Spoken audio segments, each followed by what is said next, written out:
plus ça allait, plus ce qui nous semblait le plus important, en fait, c'était la messe. C'était le mariage, presque, on aurait pu juste faire la messe et c'était l'apogée en fait, de la journée. Alors qu'en commençant, on parlait plus du dîner, de la soirée et tout ça, et finalement, c'était la messe qui nous tenait le plus à cœur. Moi, en tout cas, ce que l'Église, ce que j'aimerais qu'elle continue de m'apporter, c'est effectivement, avec Zoélie, qu'on puisse continuer à cheminer dans cette foi chrétienne. J'interviens auprès de personnes qui sont musulmanes, de confession musulmane. Donc, ma foi, je la vis comme le Christ le dit dans les évangiles, en fait, avec l'étranger. C'est l'Église qui m'a donné... c'est la force de l'Église qui m'a donné cette possibilité de m'engager, oui.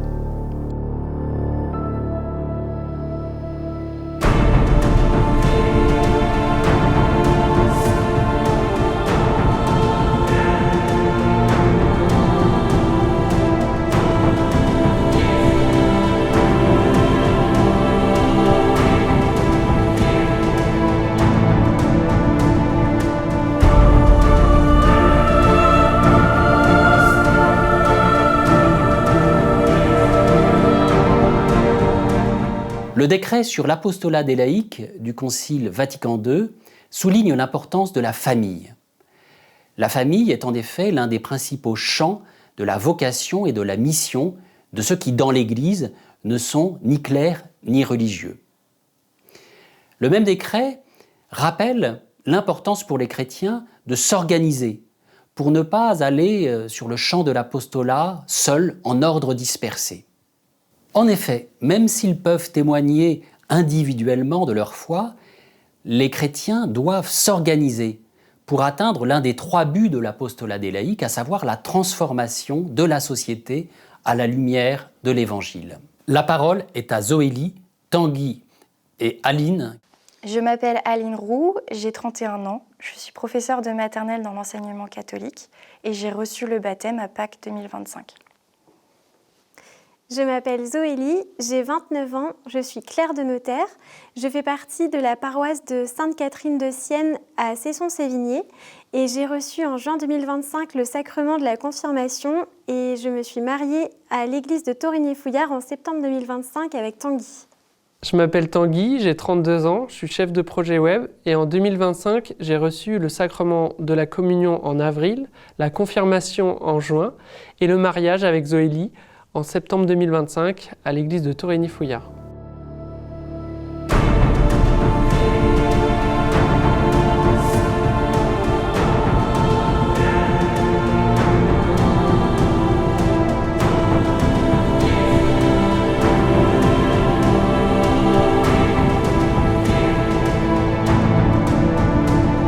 À la base, j'ai eu une éducation catholique assez restreinte. On va dire que quand j'étais petit, j'ai été baptisé, mais c'était plus par tradition avec ma famille à l'âge de mes 1 an.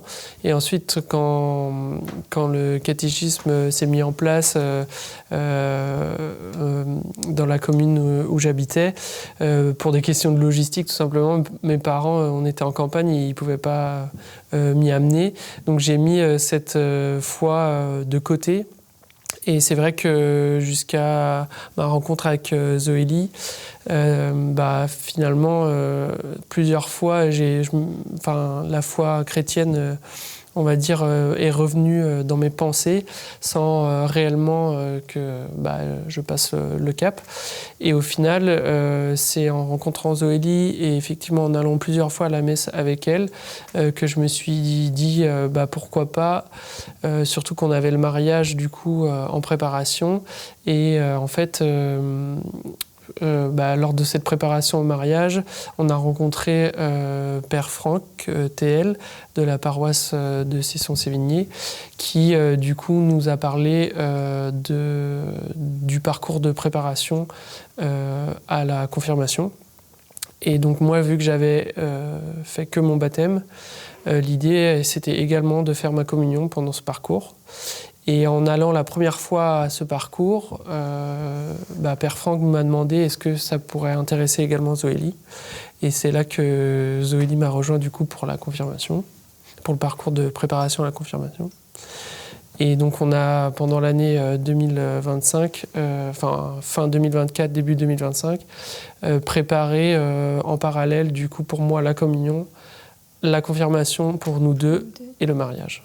J'ai reçu le baptême à Pâques 2025 et je suis, je pense, une croyante depuis toujours. J'ai grandi dans une famille qui valorisait la foi en général et j'ai reçu une éducation aux faits religieux avec cette grande ouverture-là. Dans ma vie, j'étais touchée par les textes lors de mes études d'histoire de l'art et notamment d'art médiéval et religieux. Et ensuite, il m'a fallu du temps pour me sentir prête à m'engager dans le chemin de catéchuménat. Et j'ai saisi cette occasion-là après avoir été titularisée dans l'enseignement catholique. J'ai rencontré des personnes qui m'ont donné confiance et qui m'ont permis de me lancer. Dans mes rencontres avec le Christ, j'avais, quand j'étais toute petite, un souhait que j'avais formulé, mais je n'avais pas formulé le désir de demander le baptême, donc mes parents n'ont pas insisté. Mais j'avais surtout un souhait d'église, de communauté. Je me posais des questions sur la messe du dimanche, le rituel, tout ça, et j'en ressentais le besoin. J'aime vraiment beaucoup aller à la messe. Ça nourrit quelque chose en moi. Ensuite, quand j'étais étudiante en histoire de l'art, j'ai eu un rapport un peu plus intime avec le Christ en lisant les textes. Parce que j'étudiais l'art religieux, l'iconographie et l'architecture. Et il fallait lire les évangiles, des passages qui étaient illustrés et mis en scène par les artistes et comprendre un peu leur point de vue aussi. Donc, on se retrouve tard le soir, étudiante toute seule, à lire la Bible et puis à être touchée. Et ensuite, j'ai découvert avec l'enseignement catholique des valeurs plus affirmées, marquées. Et là, je me suis dit que ça correspondait à ce que moi, je voyais de l'humain, du monde, de la société. Et c'est dans l'enseignement catholique que j'ai élargi mes rencontres avec des gens qui faisaient partie de la communauté.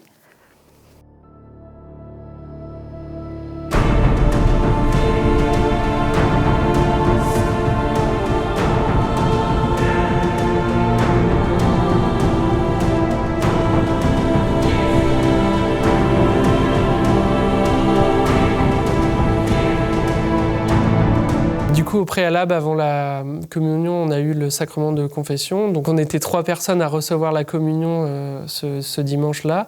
Et du coup, on a été encore une fois super bien accompagnés avec Père Franck et l'équipe paroissiale pour justement que ces premiers sacrements après du coup le baptême et ce retour à la foi puisse se faire de manière totalement sereine.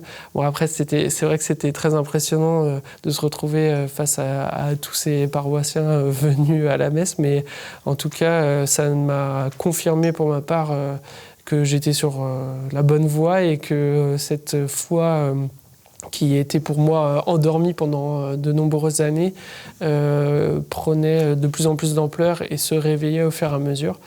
Et que justement, publiquement, en tout cas, c'était un premier pas pour l'assumer pleinement, chose qu'auparavant j'aurais été un peu peut-être gêné. Mais le fait également de revenir plusieurs fois à la messe régulièrement avec Zoélie, ça m'a aussi permis de rencontrer pas mal de personnes à qui on pouvait s'identifier assez facilement et qui nous réconfortaient aussi dans ce cheminement vers la foi. Donc la communion, ça a vraiment été un moment assez fort et un premier pas dans ce cheminement, en tout cas dans cette année jubilaire de plus en 2025. Dès l'entrée en catéchuménat, ça a été l'occasion pour moi de réaliser des souhaits que j'avais de m'engager bénévolement. Dans ma paroisse, du coup, ça a été l'occasion. La paroisse m'a donné cette opportunité-là. Donc, de prendre des services, je crois qu'on appelle ça comme ça, des services auprès de la paroisse. Et donc, le baptême en lui-même C'était un événement joyeux, mais il n'y a pas eu de transformation, il n'y a pas eu du jour au lendemain, parce que j'ai choisi de prendre mes engagements au cours de mon catéchuménat. Donc des engagements en pastoral de la santé. Je suis volontaire pour véhiculer les habitants d'une résidence de cérébro-lésés à la messe le dimanche, avec toute une équipe. Et également auprès de l'association Tabga Solidarité, qui travaille pour l'insertion de personnes réfugiées. Et moi, je fais partie de l'équipe qui accompagne une famille de réfugiés politiques syriennes qui a des enfants qui ont besoin de cours de français. Donc, je donne des cours de français pour cette famille-là. Au préalable de la confirmation, on a dû chacun trouver un parrain ou une marraine. Et sachant que, en fait, dans nos proches, alors on a des amis qui sont croyants, mais qui ne sont pas forcément confirmés. Et le parrain ou la marraine devait être une personne confirmée. Donc, toi, tu as trouvé assez facilement dans le cercle de nos amis. Ouais. Et moi, en fait, je demandais à mes amis, ils me disaient, bah si, je suis croyant, mais par contre, je n'ai pas fait ma confirmation.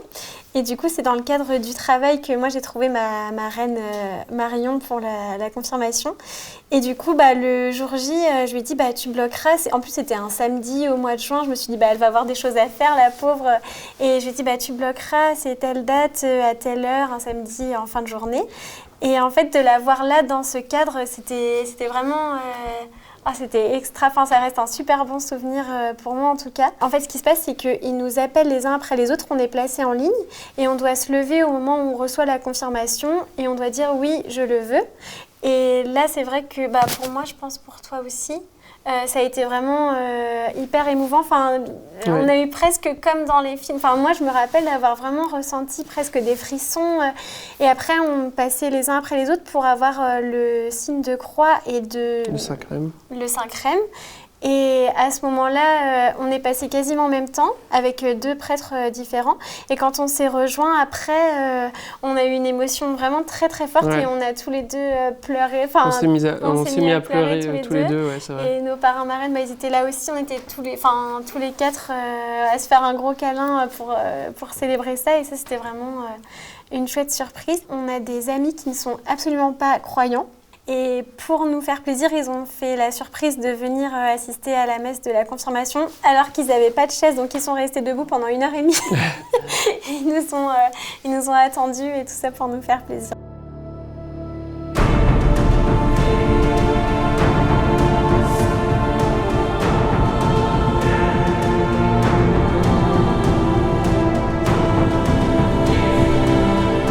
La paroisse et l'association Tabga surtout m'a donné l'opportunité d'entrer en action, de répondre à ce souhait-là que j'avais. Donc c'est pour ça que pour moi, la communauté et l'Église avec un grand E, elle est très importante. Et c'est ce qui me manquait et c'est ce que j'ai trouvé en demandant le baptême. Donc ça, c'est ça. J'interviens auprès de personnes qui sont musulmanes, de confession musulmane. Donc, ma foi, je la vis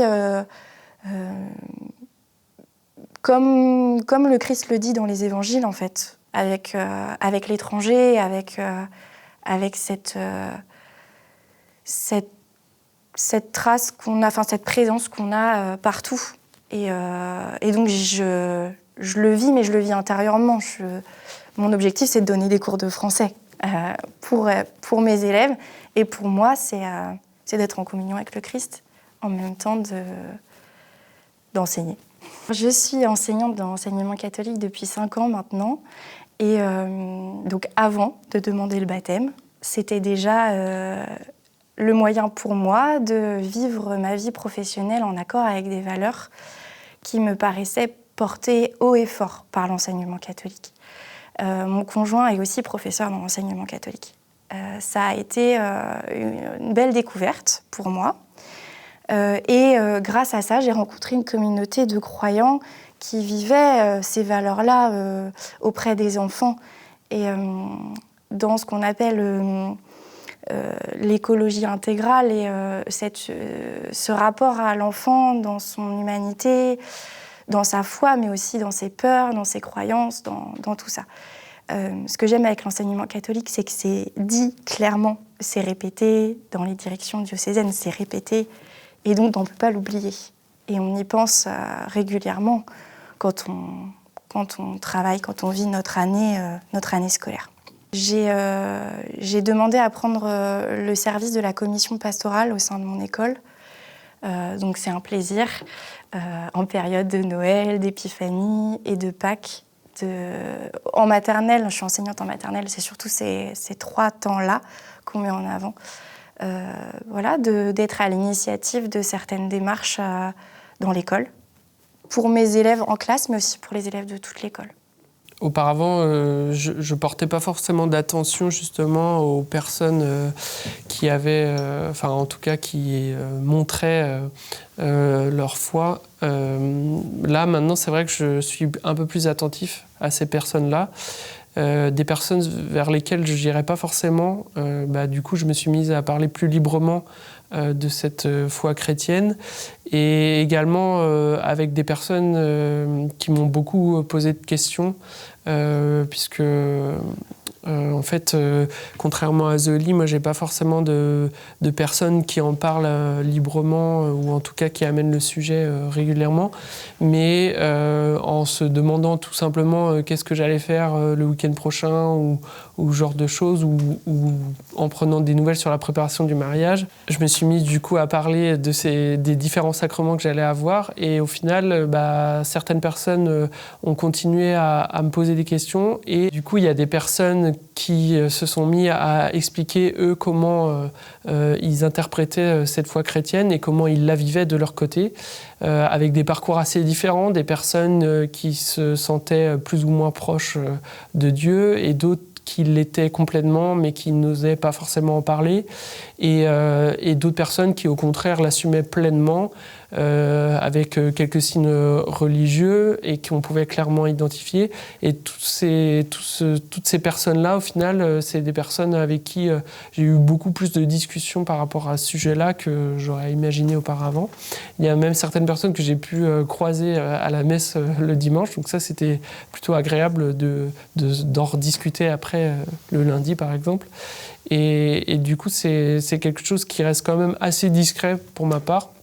Mais maintenant, beaucoup de personnes sont au courant et j'en parle assez librement, surtout si on vient me poser des questions. Là, récemment, c'était la messe de Noël, donc il y a des gens qui m'ont demandé si j'ai participé et je leur ai dit bien sûr avec plaisir. Et chacun est venu de son anecdote sur les messes de Noël, croyant ou non, ou pratiquant ou non. Et ça, c'est plutôt assez réconfortant de sentir que cette foi, elle est plutôt bien perçue au travail. Je suis clerc de notaire et dans l'étude en tout cas dans laquelle je travaille, on est, je dirais, on est quelques-uns à être croyants et à en parler. Par exemple, quand on va à la messe, on se le dit. Là, j'ai parlé de l'interview qu'on avait ce soir. On en parle et c'est vrai qu'il y en a qui ont plus ou moins d'esprit de persuasion et d'arguments en fait. Moi pour le coup je l'ai pas, mais j'ai des collègues qui en parlent vraiment très librement et qui répondent très facilement à la question de mais pourquoi tu crois en Dieu, qu'est-ce que ça t'apporte, ou au contre-argument justement des gens qui n'y croient pas. Et je suis admirative justement parce que moi j'ai moins de répondants et j'ose moins parler encore de ma foi aussi librement, mais je suis quand même contente de pouvoir partager ça, en effet, avec des collègues que je vois 8 heures par jour, donc c'est important. La plupart du temps, quand je vais au travail, j'espère que tout va bien se passer. Et en fait, on a pris l'habitude de faire une prière tous les matins avant de partir, tous les deux. Et c'est vrai qu'en général, j'aime bien mettre dans la prière qu'on espère qu'on va passer une bonne journée, que tout va bien se passer, que les patrons vont être compréhensifs, qu'on va arriver à bien avancer dans notre journée. Donc déjà, ça commence déjà à ce moment-là, dès le matin, quand on fait notre prière. Et quand je suis au travail maintenant, je me dis que je m'en remets à Dieu pour plein de choses, s'il manque des éléments au dernier moment ou des choses comme ça. Et la plupart du temps, c'est fou, mais j'ai l'impression d'avoir des signes et que tout s'aligne finalement. S'il me manque quelque chose, j'arrive à l'avoir, ou les gens sont beaucoup plus compréhensifs en fait de la situation que ce que j'aurais pu imaginer. Et en général, quand je sens que je suis bien aidée et bien épaulée, j'aime bien remercier Dieu au cours de ma journée en me disant mais c'est grâce à lui et j'en suis sûre et ça me fait du bien et je me repose aussi beaucoup là-dessus. Et par rapport à l'ambiance globale en général au travail, et ça c'est plus notamment par rapport aux collègues, mais ça peut aussi être par rapport aux amis ou aux proches, le fait de nous tourner plus vers la religion, on se dit que dire du mal des autres, c'est un péché. Et que c'est ce genre de comportement qu'il faut éviter. Et quand il y a des discussions qui se créent dans un couloir, dans un bureau, essayer de... Alors, je ne vais pas m'interposer parce que ce n'est pas mon caractère et je ne vais pas dire non, arrêtez, c'est pas bien. En revanche, j'essaye de ne pas participer et d'y prêter moins d'attention et pas de jeter de l'huile sur le feu comme potentiellement, effectivement, j'aurais pu le faire avant. Avant d'être titulaire, j'étais vacataire, suppléante. Et j'ai passé l'entretien d'accord collégial, de pré-accord collégial. Et j'ai senti que c'était un sujet compliqué. Non pas parce que les personnes croyantes sont gênées d'être croyantes, mais plutôt elles sont gênées d'aborder le sujet entre eux et avec des personnes qui ne connaissent pas. Et moi, j'étais très à l'aise en disant que non, j'avais pas reçu le baptême, mais j'étais à l'aise avec ces valeurs-là et que j'étais à l'aise avec le fait religieux, que je pouvais parler du fait religieux auprès des enfants. Et j'ai senti un peu de gêne, en disant « Oula, elle aborde le sujet d'emblée, quoi, elle est pas mal à l'aise ». Une fois que j'ai intégré l'établissement ou les établissements dans lesquels je suis allée, les enseignants qui sont croyants, pratiquants, vont évidemment être proactifs dans l'application de ce qu'on appelle le caractère propre de l'enseignement catholique. Donc c'est vraiment ce qui nous différencie de l'école publique. Mais on est libre de ne pas être proactif comme on est libre de l'être. Et ça c'est ce que j'apprécie. Donc quand on est croyant, pratiquant et qu'on le revendique, entre guillemets, qu'on le manifeste auprès de nos collègues, on va plutôt devenir des supports pour eux, pour les aider à être un peu plus à l'aise. Donc moi, je vois pas trop de gêne ou de problèmes au sein d'une équipe quand on connaît vraiment bien les personnes. Après, auprès des familles, on identifie très vite les familles qui vont être croyantes, pratiquantes, celles qui vont être... ici pour les valeurs et pour ce que l'enseignement catholique a apporté, et puis celles qui sont là par commodité, on va dire, et également les familles d'autres confessions. Et avec les familles croyantes, peu importe la confession, quand moi je manifeste que je suis croyante, par exemple si je porte ma croix ce jour-là ou que je pose une question à un enfant que je sais qui va aller à la messe le samedi soir ou le dimanche, on a toujours moi j'ai toujours un très bon retour de la part des familles. Cette foi chrétienne et ce que le Seigneur peut nous apporter, c'est également beaucoup de tolérance vis-à-vis de certains comportements que je peux observer au travail ou vis-à-vis de collègues un peu impatients ou qui n'ont pas forcément les bons mots ou alors... qui vont avoir des termes assez forts ou un répondant assez marqué. Donc je pense que la foi, ça me permet de...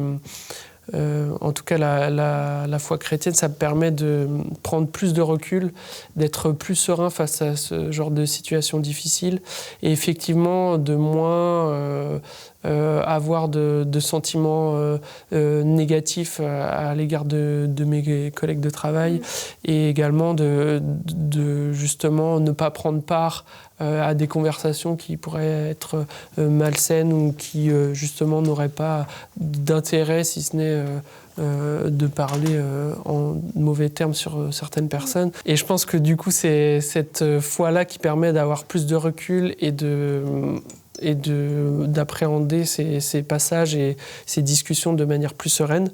Et concernant plus l'aspect travail, on va dire que quand j'ai des réunions ou des projets un peu stressants ou des résultats attendus, c'est vrai que j'aime moi aussi confier ces intentions ou en tout cas mes prières au Seigneur, à Dieu, pour qu'il puisse m'aider à traverser cette période. Puisque avant, là où j'aurais pu être assez négatif dans mes pensées par rapport au travail, du coup je vais être un peu plus fort et me dire que c'est une période et que Dieu m'accompagne dans cette période, ou en tout cas je vais m'en sortir un peu plus grandi, et ça m'accompagne et ça m'aide justement à arriver à des réunions parfois compliquées ou des situations, ou à chercher justement des solutions à des questions ou à des projets qu'on va me confier. Le soir du baptême, j'ai reçu la première communion et la confirmation. Dans la confirmation, il y a cette idée d'Esprit Saint et d'être témoin et missionnaire, on va dire, à mon échelle. J'y pense beaucoup quand je suis à l'école avec mes élèves. Et notamment avec cette mission de pastorale qui me tient à cœur à l'école. Merci de tout cœur à Zoélie, Tanguy et Aline pour leur témoignage. Merci aussi à tous les autres chrétiens récemment baptisés ou confirmés qui ont témoigné dans les 2 vidéos précédentes. Elsa, Simon, Steven, Pauline, Timothée et Edgar. Ces témoignages vivifiants rappellent aux plus vieux chrétiens, qui ne sont ni clercs ni religieux, le sens même de leur vocation et de leur mission dans le monde et dans l'Église. Une mission enracinée dans une union vitale avec le Christ, qui a pour but d'évangéliser et de sanctifier tous les hommes et toutes les femmes, mais aussi de transformer la société à la lumière de l'Évangile, à travers le travail notamment, en exerçant la charité. Les laïcs doivent assumer comme leur tâche propre le renouvellement de l'ordre temporel, c'est-à-dire des réalités économiques, des métiers et des professions, des institutions de la communauté politique, peut-on lire dans le décret sur l'apostolat des laïcs au numéro 7. Cette mission se déploie, comme nous avons pu l'entendre, au sein des communautés ecclésiales, bien évidemment, mais aussi et surtout au sein des familles et du milieu social et professionnel de chacun. Beaucoup de nos jeunes témoins récemment baptisés ou confirmés disent éviter la médisance auprès de leurs collègues, par exemple. Pour eux, être chrétien, c'est faciliter les relations, être plus à l'écoute, être attentif aux plus faibles, travailler non seulement pour un salaire, mais aussi pour le Christ. De ce point de vue, il apparaît clairement que la mission doit s'organiser d'une manière ou d'une autre entre chrétiens sur le terrain de la mission, au-delà de la vie intraparoissiale, afin d'atteindre ces objectifs. En définitive, ces jeunes témoins permettent de relire l'enseignement de l'Église sur l'apostolat des laïcs, en l'occurrence, à la lumière d'expériences concrètes, et de relire ces mêmes expériences à la lumière de l'enseignement de l'Église. Pour finir, voici ce que chacun de nos témoins attend de l'Église.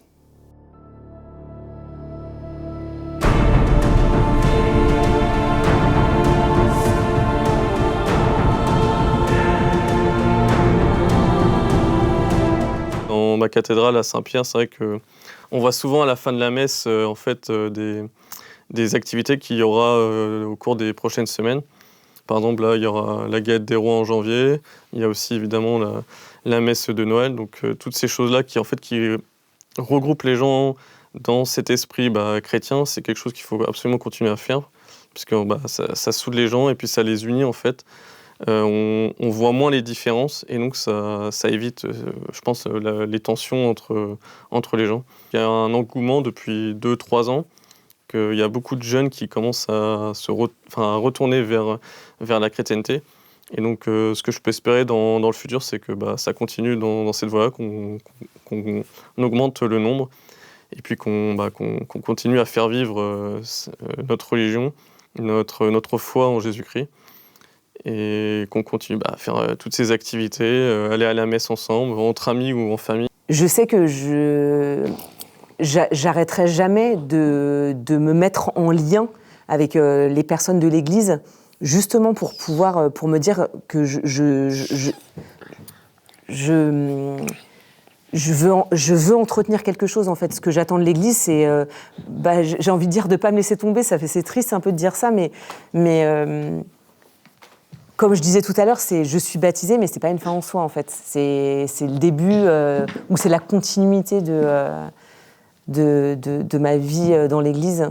En fait, ce qu'il faut, c'est continuer à rester dynamique, à proposer. Voilà, c'est ça que je trouve beau. En fin de compte, c'est la façon dont aussi, je pense que l'Église s'est adaptée aussi au monde d'aujourd'hui, parce que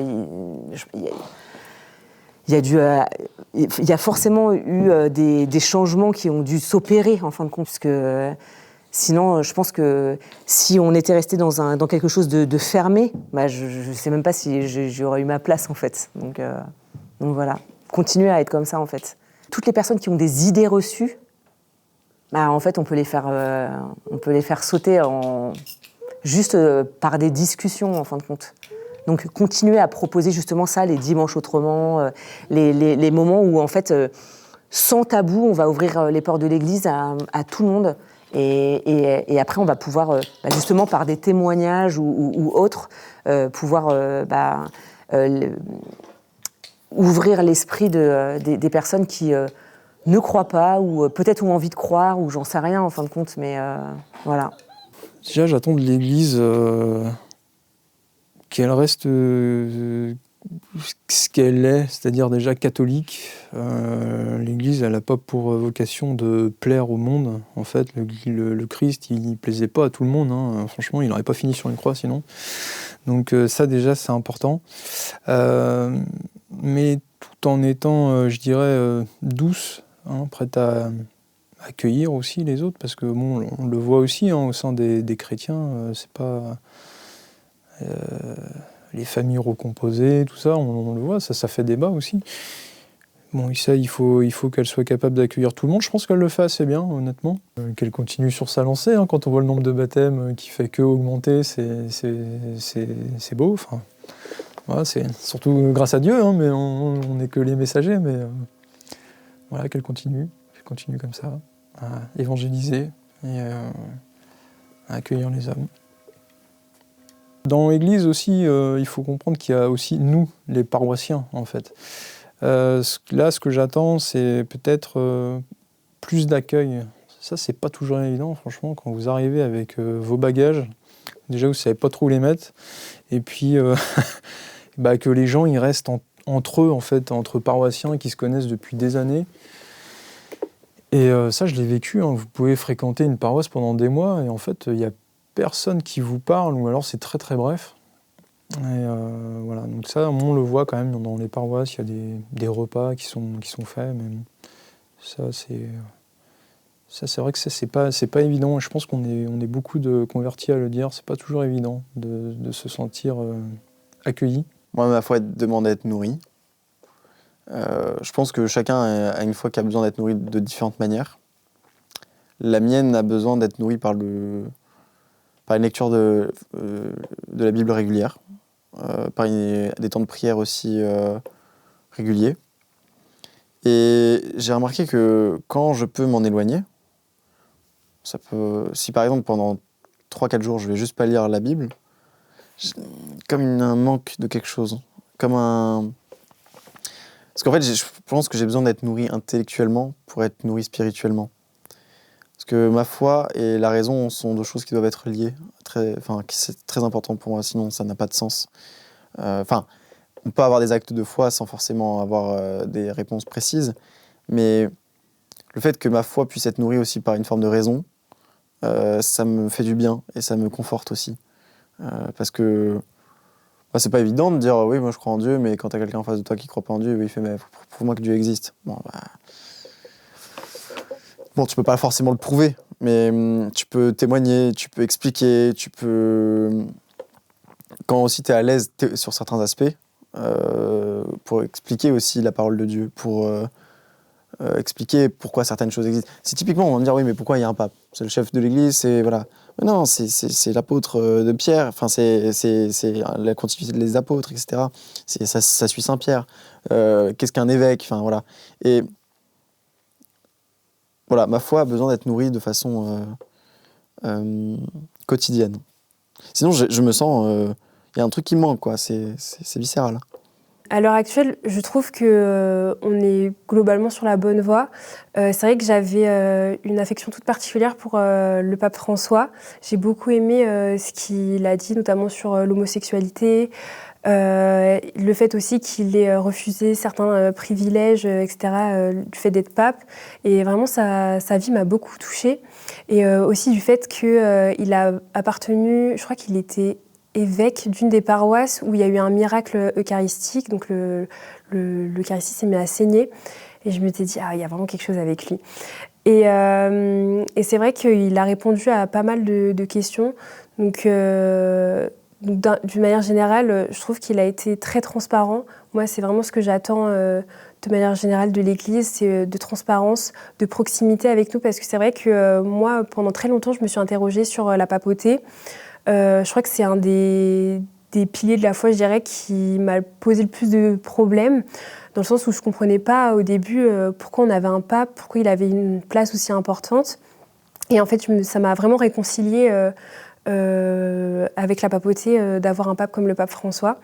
Et du fait que, oui, il a été transparent sur les questions de pédocriminalité dans l'Église, sur les questions d'homosexualité. Je trouve que c'est important que ce sont un peu des sujets d'actualité dont on parle, qui touchent aussi de l'intérieur l'Église et qui touchent aussi également des personnes qui sont non-croyantes. Donc c'est important pour moi d'être le reflet de l'Église à l'heure actuelle, de pouvoir être le meilleur exemple, parce que comme on dit souvent, malgré tout, certaines personnes ne liront jamais la Bible, donc on est le meilleur exemple qu'ils ne pourront jamais avoir. Donc c'est important de faire les choses bien maintenant. J'essaye de faire preuve d'humilité, mais c'est vrai que par mon chemin, en fait, je suis venu par les miracles, par les témoignages de gens miraculés, ou de personnes qui n'ont pas été reconnues comme miraculeux, mais qui ont vécu des choses très fortes. Donc, je pense que l'Église pourrait prendre ces témoignages ou ces miracles et en fait ne pas hésiter à les diffuser parce que en fait on n'en parle pas beaucoup. Certes, il y a un miracle qui a été reconnu récemment à Lourdes, mais est-ce qu'on ne pourrait pas faire plus? Un miracle, c'est quelque chose d'impossible qui s'est réalisé. C'est pas quelque chose d'improbable ou d'incroyable, c'est vraiment quelque chose d'impossible. Voilà, donc, et en plus, qui a fait l'objet, quand ils sont reconnus par l'Église, de beaucoup d'études, ce qui fait que, en fait, c'est vraiment un défi à la science. Donc, quand j'en parle à mon entourage, ils se disent « oui, mais on ne sait pas, on ne peut pas savoir ». Moi, j'ai envie de vous dire, ce sont des gens qui ne veulent pas savoir, parce que c'est quand même pas difficile de se renseigner. On peut avoir, grâce à Internet, beaucoup d'informations, et on voit que c'est quand même des choses qui sont absolument impossibles qui se produisent. J'ai participé au Jubilé des jeunes, où j'ai pu rencontrer d'autres personnes, et aussi des jeunes du monde entier, mais surtout les jeunes du diocèse de Rennes. Et je crois que c'est surtout le caractère universel de l'Église qui m'a marquée, avec des discussions très intenses de personnes qu'on ne connaissait pas forcément. Et moi, j'espère une continuité dans cette ouverture et cette universalité-là. Je souhaite une véritable ouverture et un message qui avance avec la société. Ça me tient à cœur dans ces démarches-là de paix, de cohésion sociale. J'aimerais que l'Église ne soit pas clivante, mais qu'elle rassemble au contraire. Et je pense que ça joue autant à l'échelle du monde qu'à l'échelle de la France ou même de nos paroisses. Donc ça m'importe beaucoup. En ce qui concerne l'école et l'enseignement catholique, j'ai pas particulièrement d'attente. Je trouve que ce qu'on fait, on essaye de le faire du mieux qu'on peut, c'est déjà pas mal. Donc voilà. Et d'un point de vue associatif, j'attends surtout qu'on puisse continuer en tant que paroisse et des associations satellites aux paroisses à œuvrer parce que c'est, je pense, l'un des fondements de notre foi. Moi, j'attends de l'Église assez simplement de continuer à nous accueillir tous les dimanches, à faire qu'on s'y sente toujours aussi bien, qu'on puisse se recueillir avec d'autres chrétiens, de pouvoir continuer à faire nos prières, qu'on soit toujours aussi soudés et puis qu'on continue de parler et d'échanger avec les personnes qu'on a rencontrées au cours de ces préparations. Moi, en tout cas, ce que l'Église, ce que j'aimerais qu'elle continue de m'apporter, c'est effectivement, avec Zoélie, qu'on puisse continuer à cheminer dans cette foi chrétienne et à continuer sur notre lancée, on va dire, pour qu'on puisse aborder notre vie de couple plus sereinement. Et également qu'on puisse avoir ce support-là de l'Église, en tout cas pour fonder notre famille et qu'on puisse s'appuyer sur cette foi et l'Église pour enseigner à nos enfants, et en tout cas partager toute cette foi chrétienne. On se disait aussi pourquoi pas pour nous aussi ajouter notre pierre à l'édifice, plus tard peut-être devenir un couple d'encadrement pour la préparation au mariage. Et ça nous plairait et ça nous dirait aussi d'aider les couples un peu comme nous. Et ce qui est pas mal, c'est qu'on pourrait également partager notre expérience de préparation, mais également de vie chrétienne et de vie de mariée, vie commune. Et c'est que l'Église continue de nous accompagner dans notre vie au quotidien, qu'elle puisse être un véritable pilier et soutien dans nos projets familiaux. Et une soupape de décompression aussi. C'est vrai, quand on va à la messe, des fois on peut avoir toutes les tensions de la semaine et quand on ressort de la messe, on se dit « Ah mais en fait, ça va aller ».